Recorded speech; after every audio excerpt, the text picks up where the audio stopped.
Hello friends, स्वागत है आप सभी का हमारे चैनल स्टडी में। मैं कुमार बेस्ट। इस वीडियो के माध्यम से दोस्तों आपके यहाँ पर देखिए आर्मी के महत्वपूर्ण क्वेश्चन को कराऊंगा, जहाँ पर दोस्तों आपको सामान्य ज्ञान और विज्ञान के दोनों ही क्वेश्चन मिलेंगे। ये क्वेश्चन दोस्तों आपके बहुतायत एग्जाम में पूछे गए हैं और जिनकी बहुत पूछे जाने की संभावना है। तो आराम से दोस्तों आप वीडियो को देखेंगे और सभी क्वेश्चनों को तैयार करेंगे। तो आइए शुरू करते हैं दोस्तों। आराम से आप क्वेश्चन देखें और सभी को नोट करें। और देखिए, प्रारंभ करने के पहले छोटी सी एक दरख्वास्त करना चाहेंगे।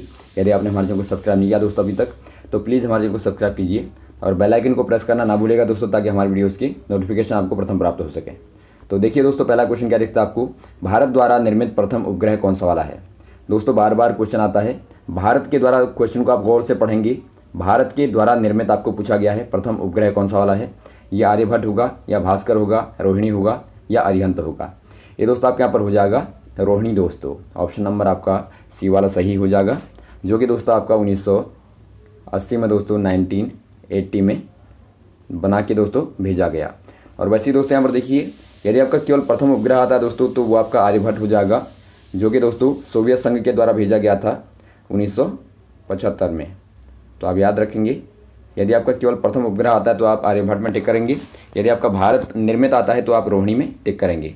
और वैसे ही दोस्तों जो भास्कर है, भास्कर दोस्तों आपका द्वितीय वाला उपग्रह है दोस्तों, आपका सेकंड वाला उपग्रह है। तो आप याद रखेंगे ये भी।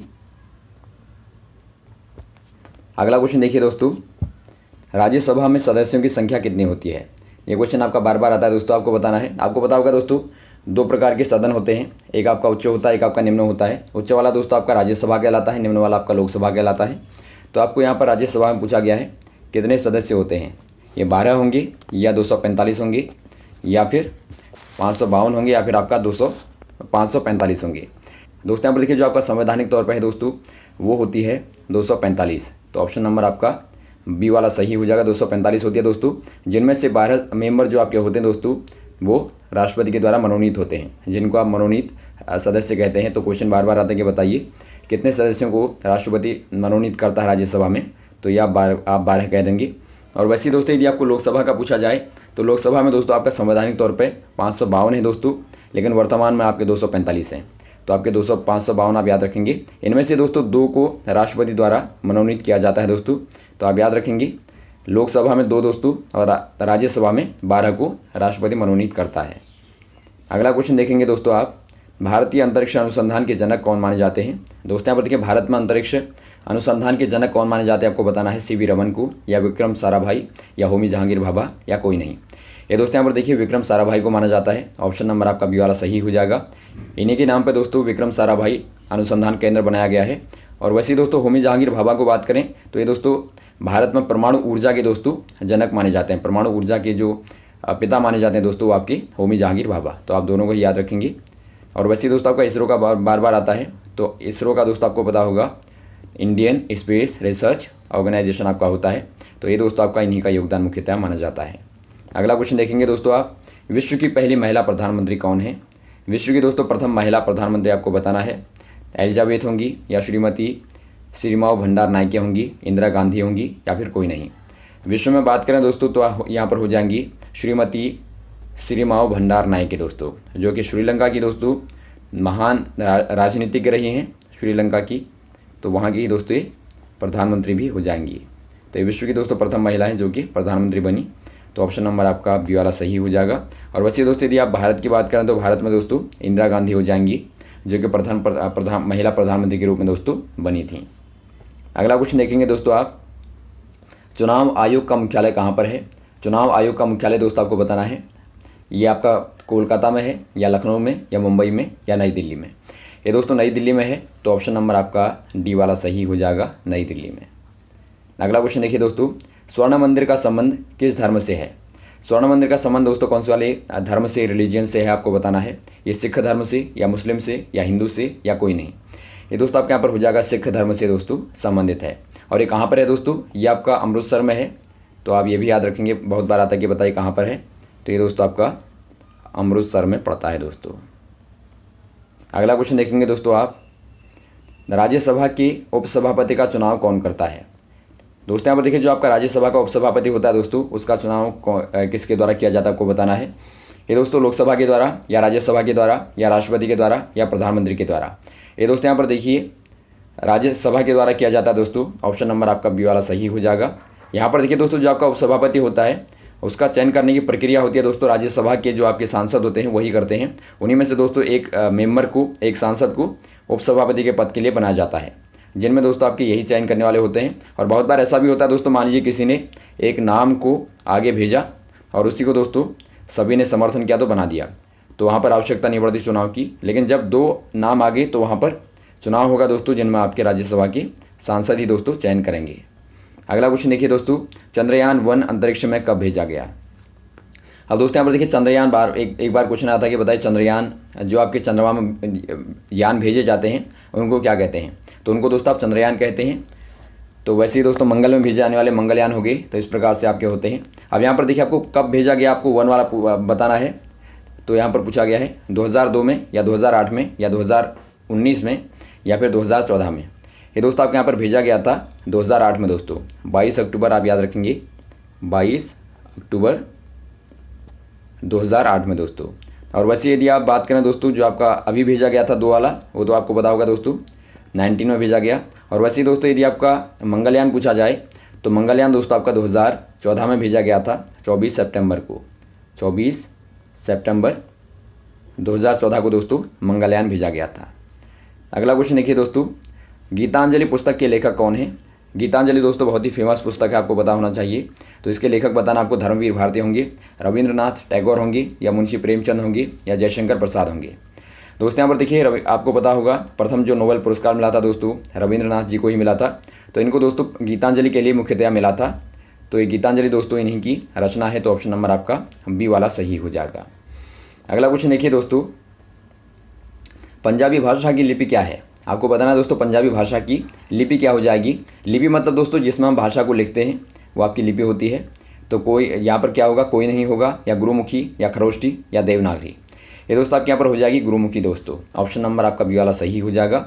वैसे ही दोस्तों यदि आपका उर्दू का आता है तो उर्दू की दोस्तों आपकी होती है खरोष्टी, ये दोस्तों आपकी होती है उर्दू की। और वैसे ही दोस्तों देवनागरी जो होती है वो आपकी हिंदी और दोस्तों संस्कृत की होती है, दोनों की ही यहाँ पर दोस्तों यही होती है। तो ऑप्शन नंबर आपका डी वाला। यदि आपको हिंदी और संस्कृत की पूछा जाए तो आप देवनागरी बता देंगे। अगला क्वेश्चन देखिए दोस्तों, सबसे बड़ा महाद्वीप कौन सा है। महाद्वीप दोस्तों आपको बताना है सबसे बड़ा वाला, ये आपका अफ्रीका होगा, अमेरिका होगा, ऑस्ट्रेलिया होगा, एशिया होगा। ये दोस्तों आपका एशिया हो जाएगा जिसमें हम रहते हैं। ऑप्शन नंबर आपका डी वाला सही हो जाएगा, एशिया महाद्वीप। और वैसे ही दोस्तों यदि आपको छोटा पूछा जाए तो वो दोस्तों आपका ऑस्ट्रेलिया हो जाएगा, ये आपका छोटा वाला है दोस्तों। और एशिया दोस्तों सबसे बड़ा वाला है। अगला क्वेश्चन देखिए दोस्तों, ऑक्सीजन युक्त रक्त किन में बहता है। आपको बताना है दोस्तों जो ऑक्सीजन वाला युक्त होता है जिसमें एक प्रकार से दोस्तों शुद्ध रक्त आप कह सकते हैं, तो वो दोस्तों किस में बहता आपको बताना है, ग्रंथियों में या शिराओं में या धमनियों में या कोई नहीं। ये दोस्तों आपका बहता है धमनियों में। ऑप्शन नंबर आपका सी वाला सही हो जाएगा दोस्तों। यहाँ पर देखिए जो हृदय से शुद्ध रक्त होता है दोस्तों ये धमनियों के माध्यम से ही जाता है, जिसमें दोस्तों एक प्रकार से ऑक्सीजन मिली रहती है। तो ये दोस्तों आपका धमनियों के माध्यम से। और जो आपका अशुद्ध रक्त होता है दोस्तों, अर्थात जो आपका ऑक्सीजन खत्म होने के बाद में, अर्थात ऑक्सीजन का जब यूज हो जाता है उसके बाद में जो आपका रक्त आता है दोस्तों वो शिराओं के द्वारा हृदय में आता है। तो शिराओं के द्वारा दोस्तों हृदय में आएगा, ये दोबारा से दोस्तों यहाँ से शुद्ध होकर पंप होकर दोस्तों धमनियों के द्वारा शरीर के सभी भागों तक पहुँचेगा। तो इस प्रकार से प्रक्रिया होती है, आपको याद होना चाहिए। अगला क्वेश्चन देखिए दोस्तों, कार्बन का वह अपर रूप जो विद्युत का कुचालक है। कार्बन का दोस्तों आपको अपर रूप बताना है जो विद्युत का कुचालक है, आप याद रखेंगे। तो सिल्वर होगा, ग्रेफाइट होगा, हीरा होगा या कोई नहीं। ये दोस्तों आपका हीरा हो जाएगा। ऑप्शन नंबर आपका सी वाला सही हो जाएगा। और ये दोस्तों कार्बन का शुद्धतम रूप भी आता है, बहुत बार क्वेश्चन आता है कि बताइए कार्बन का शुद्धतम रूप क्या है। तो ये दोस्तों आपका हीरा ही होता है। तो ये दोस्तों कुचालक होता है। और वैसे दोस्तों यदि आप ग्रेफाइट की बात करें, ग्रेफाइट दोस्तों एक प्रकार से आपका अधातु होते हुए भी दोस्तों आपका सुचालक होता है। तो बार बार क्वेश्चन आता है कि बताइए कौन सी वाली अधातु विद्युत का चालन करती है, यहाँ पर इनमें से कौन सी वाली होगी। तो वो दोस्तों आपकी ग्रेफाइट हो जाएगी। और वैसे दोस्तों आपका सर्वाधिक चालक जो होती है वो आपका सिल्वर होता है। अगला क्वेश्चन देखिए दोस्तों, वह अधातु जिसमें सतह चमकदार होती है। दोस्तों यहाँ पर देखिए अधातु हैं, खासतौर पर आपको पता होगा जिनमें धात्विक चमक नहीं पाई जाती उनको आप अधातु कहते हैं और वो चालन नहीं करते दोस्तों।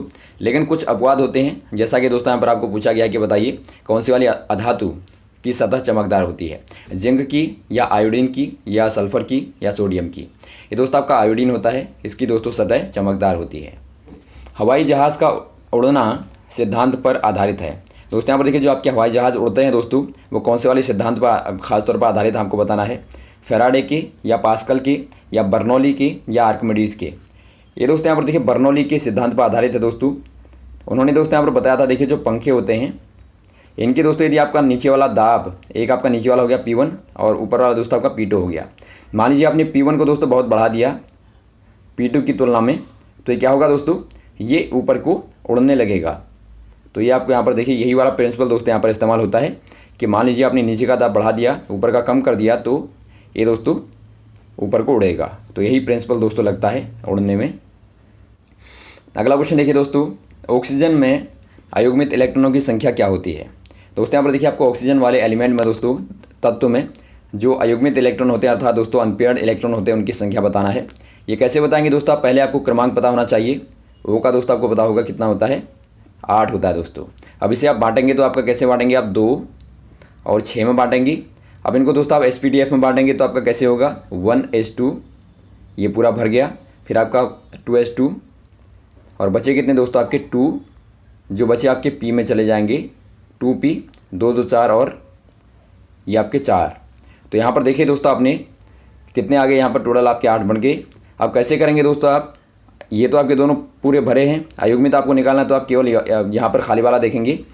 P में दोस्तों आपकी 3 सब शेल होती हैं, तो पहले आपने सभी में 1 भरा, 3 भर गए, उसके बाद में दोस्तों 1 और भरा। तो यहाँ पर आप देखते हैं दोस्तों 2 यहाँ पर आपके अनपेयर हैं, अर्थात दोस्तों अधूरे हैं। तो यही दोस्तों आपके क्या होंगे, अयुग्मित होंगे दोस्तों। अयुग्मित कहने का मतलब आपके जो एक प्रकार से पूरी तरह युग्मित नहीं हुए। तो ऑप्शन नंबर आपका बी वाला सही हो जाएगा दोस्तों। 2 आपके इलेक्ट्रॉन होते हैं, तो इसीलिए आपने देखा होगा O में दोस्तों आपका -2 की संयोजकता पाई जाती है। अगला क्वेश्चन देखिए दोस्तों, आवेशों के प्रवाह की दर को क्या कहते हैं। आवेशों का जो प्रवाह होता है दोस्तों, अर्थात आप कह सकते हैं आवेशों का प्रवाह की दर अर्थात Q/T, जहाँ पर Q आवेश है और T दोस्तों आपका समय है। तो इसे आप क्या कहेंगे, विद्युत धारा कहेंगे या विद्युत क्षेत्र कहेंगे या चुंबकत्व कहेंगे या फिर कोई नहीं। ये दोस्तों आपका कहलाएगा विद्युत धारा दोस्तों। I = होता है दोस्तों आपका Q/T, और वैसे ही दोस्तों आपका Q पूछा जाए तो Q बराबर क्या हो जाएगा, IT हो जाएगा। तो ऑप्शन नंबर आपका ए वाला सही हो जाएगा दोस्तों। और ये दोस्तों आपके बहने वाली क्या होते हैं, बार बार क्वेश्चन ये भी कभी कभार पूछ लिया जाता है कि बताइए किसके प्रवाह से विद्युत धारा बहती है। तो दोस्तों आपको पता होगा इलेक्ट्रॉनों के प्रवाह से धारा बहती है। तो यही दोस्तों आपके आवेश के रूप में होते हैं। अगला क्वेश्चन देखेंगे दोस्तों आप, पृथ्वी के केंद्र पर G का मान क्या होता है। G दोस्तों आपको पता होगा जो कि आपका गुरुत्व त्वरण होता है दोस्तों, इसी के द्वारा भार होता है। अब यहाँ पर देखिए दोस्तों G का जो मान केंद्र पर होता है पृथ्वी के, यदि पृथ्वी के आप केंद्र पर जाएंगे दोस्तों तो वहाँ पर क्या होता है, वहाँ पर दोस्तों मान लीजिए त्रिज्या R है, तो इसके लिए आपने फॉर्मूला पढ़ा होगा, जो G का मान है दोस्तों नीचे जाने पे G डैश बराबर G अंडर रूट के अंदर आप करेंगे 1 - h/r होता है। अब यहाँ पर देखिए दोस्तों यदि आपका h बराबर r हो जाए तो यहाँ पर देखिए आपका r/r हो जाएगा। तो ये आपका अंदर क्या आ जाएगा दोस्तों, अंदर आपका 1 - 1 आ जाएगा, तो आपका ये 0 हो गया। तो कहने का मतलब पूरा दोस्तों आपका एक क्वांटिटी 0 हो जाएगी। तो केंद्र पर यदि आप जाएंगे दोस्तों तो वहाँ पर G का मान 0 हो जाएगा। और वैसे ही दोस्तों यदि आप सतह पर आएंगे तो सतह पर दोस्तों आपका सर्वाधिक होता है, मैक्सिमम होता है। तो कभी क्वेश्चन आता है कि बताइए मैक्सिमम कहाँ पर होगा, ये आपका सरफेस पर होता है दोस्तों, जहाँ पर आपका G बराबर 9.8 होता है, इतना मीटर प्रति सेकंड का स्क्वायर। क्योंकि दोस्तों त्वरण है तो मीटर प्रति सेकंड का पर सेकंड का स्क्वायर आप मात्रक लिखेंगे। तो ऑप्शन नंबर आपका दोस्तों कौन सा हो जाएगा, सी वाला सही हो जाएगा। अगला क्वेश्चन देखेंगे दोस्तों आप, विलयन की सांद्रता को बताता है। दोस्तों यहाँ पर देखिए यदि आपको विलयन की कोई भी सोल्यूशन है, उस सोल्यूशन की दोस्तों यदि आपको कंसंट्रेशन को बताना है तो क्या बताता है, आपको बताना है ये दोस्तों आपका मोल प्रभाज के द्वारा या मोललता के द्वारा या मोलरता के द्वारा या उपरोक्त सभी। ये दोस्तों आपके यहाँ पर देखिए उपरोक्त सभी हो जाएंगे, क्योंकि दोस्तों आप मोल प्रभाज के द्वारा भी बताते हैं, मोललता के द्वारा भी, मोलरता के द्वारा भी दोस्तों बताते हैं। तो ऑप्शन नंबर आप डी वाले में टिक कर देंगे। सांद्रता का अर्थ क्या होता है दोस्तों, जो आपको पता होगा सोल्यूशन होता है, तो सोल्यूशन में 2 प्रकार की यहाँ पर मुख्यतः दोस्तों घटक होते हैं। एक आपका विलेय होता है दोस्तों, जो आपका घुला रहता है, और एक होता है दोस्तों आपका विलायक। विलायक मतलब जो आपका एक प्रकार से घोलता है दोस्तों, जैसा कि आपका पानी यहाँ पर हो गया और यहाँ पर आप चीनी लें दोस्तों, तो ये दोनों एक प्रकार से पानी और चीनी का घोल बनाएंगे। तो यहाँ पर देखिए दोस्तों आपकी इनकी जो मात्रा होती है, विलेय की जो मात्रा होती है दोस्तों, उसका मुख्यतः ये यहाँ पर बताते हैं कि कितनी मात्रा घुली हुई है। तो यही दोस्तों आपकी सांद्रता कहलाती है। अब अगला क्वेश्चन देखिए दोस्तों, चुंबकीय फ्लक्स का मात्रा क्या होता है। चुंबकीय फ्लक्स को पहले आप समझिए दोस्तों।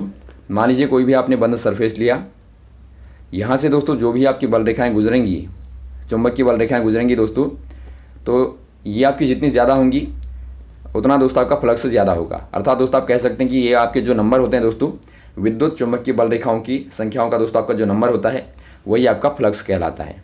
तो इसका मात्रक आपको पूछा गया दोस्तों, यहाँ पर क्या होगा, ओम होगा, एम्पियर होगा, वेबर होगा या टेस्ला होगा।